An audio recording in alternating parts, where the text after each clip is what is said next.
Pemirsa, saat ini Anda menyaksikan Property Point on Location bersama saya Dina Gurning. Kalau kita mendengar konsep kota mandiri, yang ada adalah sebuah area atau sebuah kota yang memiliki seluruh sektor atau infrastruktur yang ada, mulai dari kesehatan, pendidikan, hingga pusat bisnis yang memadai. Lalu kalau kita bicara soal kota mandiri, pasti dekat dengan yang namanya konsep Smart City, yakni sebuah kota atau sebuah area yang memanfaatkan sistem teknologi di dalamnya untuk mempermudah hidup masyarakat atau warganya. Nah, sebenarnya seberapa besar sih dampak ekonomi dari penerapan kota mandiri dan juga smart city ini, dan juga bagaimana daya tariknya? Hari ini saya akan mengulasnya bersama dengan Bapak Irfan selaku CEO Teknologi Advisory and Business dari Sinar Maslen. Mari ikuti saya.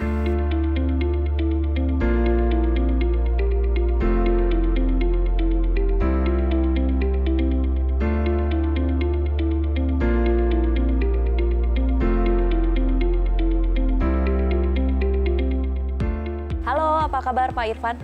Kabar baik, alhamdulillah. Oke, baik. Terima kasih sudah meluangkan waktu bersama kami di CNBC Indonesia. Pak Irfan, kalau kita bicara soal smart city, mungkin kita bicara soal konsep dasarnya dulu. Kira-kira definisi sebuah kota bisa disebut sebagai smart city itu bagaimana, Pak? Oke, kalau kita ngomong smart city, memang definisi smart city itu istilahnya belum ada yang namanya definisi suatu kota smart city kalau A, B, C terpenuhi gitu ya, atau 1, 2, 3, 4 terpenuhi. Beberapa kota itu mendefinisikan smart city itu memang berbeda-beda. Jadi kalau menurut kami, berdasarkan yang kami sudah studi, definisi smart city itu akhirnya berpulang terhadap local challenges-nya itu apa sih? Kebutuhan lokalnya itu apa gitu? Yang sangat utama itu apa? Itulah yang membuat kita fokus kita untuk mentransformasikan kota itu menjadi suatu kota yang integrated dan pintar. Okay. Nah, kalau di BSD, definisi lokalnya itu adalah konsep kita membangun smart city atau mentransformasikan BSD City menjadi smart city, itu adalah bagaimana kita meng-create ekosistem, digital ekosistem dalam BSD, sehingga nanti ke depannya itu akan memberikan impact bukan hanya sekedar di teknologi, tapi impact terhadap sosial, impact terhadap ekonomi sendiri, dan impact terhadap environment. Jadi banyak beberapa hal yang sudah kita lakukan, pasti teknologi kita pakai, tapi teknologi itu just enabler, bukan kuncinya, tapi adalah enablernya dalam 3 hal tadi. Sosial, ekonomi, ataupun environment. Oke, baik. Itu kan secara konsep begitu ya, Pak. Tadi Anda sudah menyebutkan bahwa bukan saja dari penerapan teknologi saja, tapi juga dari environment, sosial, dan juga satu lagi ekonominya juga begitu. Kalau secara penerapannya begitu, Pak, kira-kira dari smart city yang dimiliki oleh Sinar Maslen dan juga BSD City selama ini yang sudah diterapkan dari apa saja, Pak? Kita mulai journey ke smart city ini kan mulai tahun 2016 ya. Jadi dari 2016 ini sudah kita lakukan beberapa hal. Contohnya kalau soal paling gampang kelihatan kalau rumah-rumah di BSD ataupun new development untuk apartemen sudah pasti semuanya itu kita konsepnya adalah smart home. Walaupun orang tadi ngomong smart home, CCTV udah smart home, nggak seperti itu. Tapi memang tergantung definisi tadi. Mungkin masing-masing satu klaster dengan klaster lain definisi smart home-nya beda. Tetapi at the end bagaimana caranya adalah membuat yang namanya penduduk itu punya convenience feeling gitu untuk tinggal di situ ataupun untuk bekerja.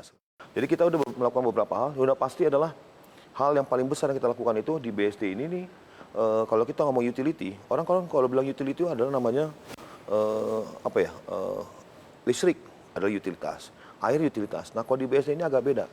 Di BSD ini sejak 2016 kita declare bahwa utility itu ada utility ketiga yang namanya internet. Makanya di BSD itu semuanya fiber.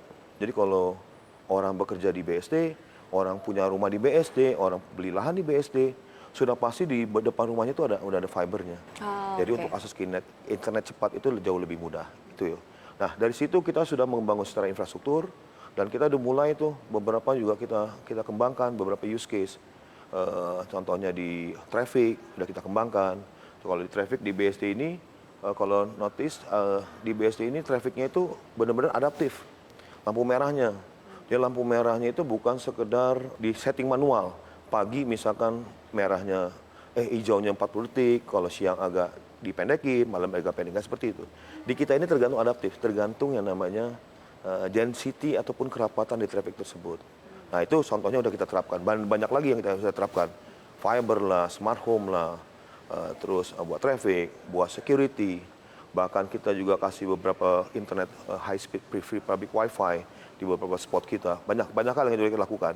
Ke depan juga bukan hanya ini, kita akan ke depan, kita akan kembangkan juga lebih jauh lagi.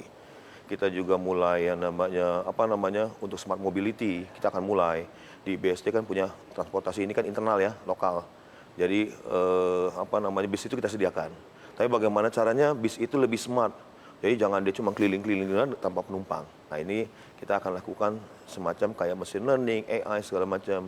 Tapi bukan hanya teknologi tadi, seperti saya bilang. Kita juga punya beberapa program smart city. Kita punya aplikasi community apps yang namanya OneSmile. Kita punya aktivasi buat digital ekonomi itu yang kita namakan DNA, Digital Hub Next Action, di mana kita menyediakan namanya inkubator, accelerator, segala macam, termasuk pendanaan, kita punya living lab, ya kita juga bisa menjadikan pendanaan. Samping itu juga kita juga enable yang namanya digital education di BSD. Kalau perhatikan ada beberapa institusi di BSD ini sudah menjadi digital school, ya. Ada seperti seperti Binar, seperti Purwadika. Itu sebenarnya digital school yang kita ciptakan di BSD sehingga mereka pun menjadi enabler untuk menjadikan suatu kota itu menjadi kota lebih pintar atau kota yang lebih terintegrasi, yang ujung-ujungnya akan kembali ke masyarakat keuntungan. Berarti penerapan teknologi di banyak sektor dan juga infrastruktur begitu ya, Pak Irfan ya. Baik, tadi Anda menyebutkan salah satu yang diharapkan dampaknya adalah pada sektor ekonomi. Mungkin boleh dielaborasikan apakah pemanfaatan teknologi di dalam sebuah smart city itu dampak ekonominya sudah sejauh apa, Pak? Beberapa hal sih, contohnya di OneSmile. Di OneSmile itu ada feature namanya community commerce. E-commerce tapi buat komunitas gitu ya. Nggak seperti e-commerce yang lain. Tapi benar-benar ibu-ibu misalnya bisa berjualan di aplikasi tersebut. Tapi komunitas tersebut gitu ya. Itu kan sebenarnya meningkatkan daya ekonomi juga. Yang pasti tadi yang di DNA. Program kita yang namanya Digital Hub Next Action atau DNA. Itu kan kita menyediakan yang namanya one stop solution. Dari startup mau berkembang, mau pilih talent kita punya yang namanya Digital Academy. Seperti Purwadika, Bina segala macam. Jadi kalau punya talent mereka ada. Kalau mereka perlu inkubator, akselerator kita menyediakan. Bahkan kalau mereka perlu yang namanya venture capital pun kita punya namanya living lab venture. Seperti itu. Kalau kita bicara soal ekonomi, ini kan bukan cuman kegiatan ekonomi secara langsungnya saja begitu ya Pak, yang tadi sudah Bapak sebutkan. Kita bicara juga soal aksesibilitas yang berkaitan dengan efisiensi waktu, kemudian cost transportasi. Kira-kira dari penerapan teknologi ini, apakah ini berdampak juga terhadap praktisnya kehidupan masyarakat sehari-hari? Sudah pasti. Nah kita memang dengan sensor yang kita punya, teknologi yang kita punya memang lebih akurat. Jadi kita bisa memberikan advisory. Kalau misalnya saya dari rumah mau pergi ke daerah Fanyapa segala macam. Nah, saya bisa memberikan rute yang lebih efisien itu. Begitupun untuk yang namanya public bus. Yang tadi kita ke depannya juga untuk smart mobility. Dia bisa kontrol tuh bus itu udah sampai mana gitu. Ya, jadi dia bisa ngelihat. Oke, baik. Ini yang menarik adalah meng-highlight penerapan teknologi ini adalah untuk mencapai kenyamanan dan juga dari segi fun bagi masyarakat atau warga yang tinggal di BSD City. Baik, terima kasih Pak Irfan sudah meluangkan waktu bersama kami di CNBC Indonesia. Sehat dan sukses selalu untuk Anda. Terima kasih.